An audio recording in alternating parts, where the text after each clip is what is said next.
Welcome to the Goddard Report.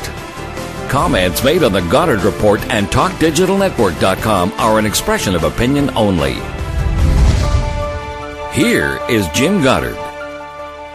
This is a special edition of the Goddard Report. It's a tribute to Rafe Mair, a Canadian legend in the broadcasting business who happened to be a good friend of mine and a frequent guest on this show. We worked together at CKNW back in the 1980s and stayed in touch from that time on until his death. I'd like to give a few samples of what it was like to talk to Rafe and the kind of gift he had for explaining things and illustrating why they might or might not be important to you, the listener. My guest is Rafe Mair, former BC Cabinet Minister and Canada's longest-running #1 radio talk show host. Welcome back to the show, Rafe. Jim, nice to be here. For years, I was able to use that introduction, but today, one of the greatest broadcasters in Canadian history has been silenced by a long battle with lung problems and, of course, the accumulation of scars, nicks, and scrapes you get over 8 decades of life. Rafe, you're going to be greatly missed, but because of the effort that you put into making British Columbia and Canada a better place, I'm sure all of us will appreciate what you did and how you were always honest with both yourself and your listeners with your opinion, something that's very lacking in today's world where we either get a white bread with a crust comment from somebody who should have retired a long time ago, or from people who haven't lived life really long enough to understand the trials and tribulations that a person and a world will face over a long period of time, and perhaps solutions to problems that may never be solved, but at least you would discuss them. Over the last month or so, I tried to set up an interview with Rafe Mair to talk about the latest in the world, our province, our country, and he kept replying that, I'm not feeling well right now, but Jim, as soon as I feel better, I'll get right back to you. His very last email said to me on September 19th, Jim, I hope you don't get the impression I'm dogging it. This is a man that no matter how he felt a public responsibility to make sure people were informed about the issues surrounding our community, our province, our country, our world. And the fact that he felt that obligation and to send a message like that when we know now he literally was on his deathbed says everything you need to know about Rafe Mair's dedication and perseverance in trying to broadcast and let people know what he thought was important. This is a short excerpt of a recent interview with Rafe on the last BC provincial election campaign. Well, I guess the thing that stood out is very little. There's a lot of snapping and snarling going on. I don't really see a great deal of solid policy. There are all sorts of incidents. The Premier telling off a lady who didn't like her and that sort of thing. But I don't honestly see anybody coming forward and saying, look, this is what we've got to do. We've got a problem coming up. We've got a shortage of money. We've got a BC Hydro problem. We've got to deal with Site C. We've got to do this, do that. I just don't see that happening. Now, I must admit, Jim, I did not watch the leadership debate because it's either watching that and being ill or sitting back and reading and relaxing and feeling better the next morning. Being a frequent user of the healthcare system itself, Rafe was very familiar with its shortcomings and what needed to be improved. And we've spoken about this before, if you remember, Jim.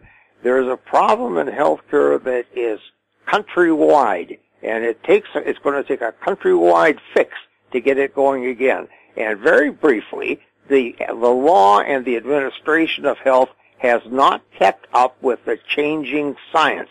We are now doing things that cost a whole pile of money that we're not paying people for, and we're not doing the things that are covered. And this is something that anybody who gets to be my age, I'll tell you, will tell you very, very quickly.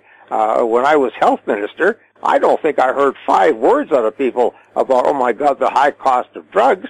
There were high cost of all kinds of other things they were worried about that we had to try to fix. But drugs weren't the big deal. If you had drugs, the doctor told you to take a couple of aspirin, and that was about it. Now, it is the big expense. And the amount of money that I have to pay at 85 years of age is unbelievable. I mean, it's it's staggering, and there's no help for it. Now, this means that the governments have all got to sit down and say, wait a minute, let's bring this up to date. It's almost as if we're moving from a horse and buggy into the automobile. How are we going to change things around? And they haven't done that. But the worst part of it, Jim, you just put your finger on a moment ago. Instead of the premier of the province, or indeed the leader of the opposition, saying, this is what we have, this is the nettle we have to grasp, folks. You've got to be ready for this. Neither of them are really saying that. Horgan's getting closer. But I can tell you why Christie isn't doing it. She hasn't got any money. She keeps on telling everybody she's balanced budgets, which is just rubbish. I hope that nobody listening to this believes for 1 second that that budget is actually balanced. She talks about that, and yet she has blown in the last 4 years, including BC Hydro, over 70, count them, $billion. That's why she doesn't want to get into reforming healthcare. She hasn't got any money to do it. I asked Rafe recently if it was a good idea to have regime change, say the nearly 50-year-old government in Alberta or the nearly 2-decade-long rule of the BC Liberals. They really start to get very arrogant, and I think the way Christie treated that woman who asked her, I don't want to vote for you, and she just flipped her off. There's no question that happens. I watched it happen. A lot of people my age watched it happen with W.A.C. Bennett. And matter of fact, we were talking about this last night, a few of us. And, they were saying, well, what happened to Bennett? And I said, well, it all got old, and it all got nasty and grumpy at the same time. And when that happens, usually some incident comes along that exposes, what we're talking about. With the old W.A.C. Bennett, what happened was that he'd annoyed Gillardy, because Gillardy used to be highways minister, and he dumped him down to a smaller position because Gillardy was using government planes to fly his daughter to Dallas and that sort of stuff. And WAC finally demoted him. And so Gillardy, in the middle of the campaign, said, I think the old man's getting too old and I'm ready to take over any time. And of course it was a big issue, and it really hurt the Socreds, and the Barrett's group came up in the middle. Well, I'm just wondering about this incident in North Vancouver, 2 or 3 like that, whether that will bring the same reaction from people as Bennett's did back in 1972. I mean, it brought it from the right wing as well as the left wing when that kind of thing happens, because it exposed a whole pile of problems. And, of course, there was Donald Trump as he campaigned for President of the United States. The Donald Trump-Hillary show, of course, gets more interesting day by day. The latest revelation, not only did he look into the dressing room of the Miss America contestants, he looked into the dressing rooms of the Miss Teen America contestants. I don't know. If you can reach a level of disgusting, that's got to be it. Jim, this is probably the most difficult thing I've ever had to comment upon, because there is absolutely no precedent that I know of for this kind of behavior. This man is repulsive, and I suppose the surprise is that he's been able to get this far politically. Welcome back. We're speaking with Rafe Mair.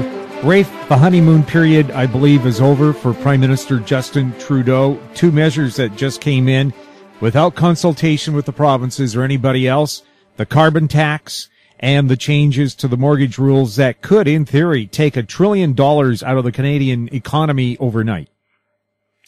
As far as I'm concerned, Jim, there never was a honeymoon. Well, you know that. It was January after we got in that I started to remind people of the great act he put on in Paris and all the things we're going to do, and almost at the same time was ordering more pipelines, LNG, God knows what all. So I never did have a honeymoon for him. Now, I watched our local Liberal MP, and if I ever had a notion to give a honeymoon, she did it for me. There's no possible way. This is something that I constantly think of Charlie Brown and Lucy in the football. We do it all the time. We're told, look, this time it's going to be different. This Liberal government will be different than past Liberal governments. And so don't worry about it. This is a different guy. Well, Lucy gets the ball, puts it down, and we go up to kick it. Next thing we know, we're flat in our ass.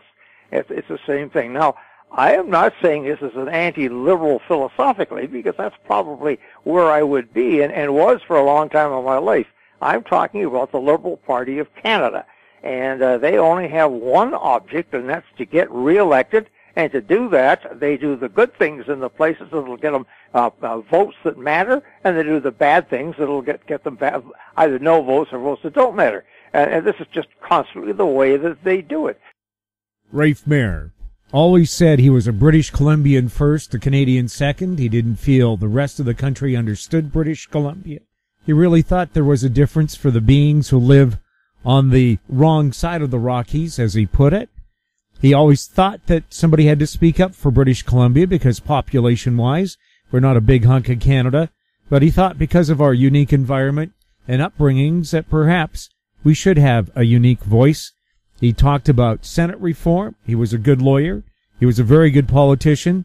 And he was a great, great talk show host. He never backed away from a controversy. He never thought that being controversial was a problem. He did have a problem with radio station management that thought the controversy was a bad thing. He thought trying to tell the truth as he saw it was the right thing to do. Rafe Mair, a great friend, a great British Columbian, and a great Canadian. I'm really going to miss you, Rafe. I'm Jim Goddard.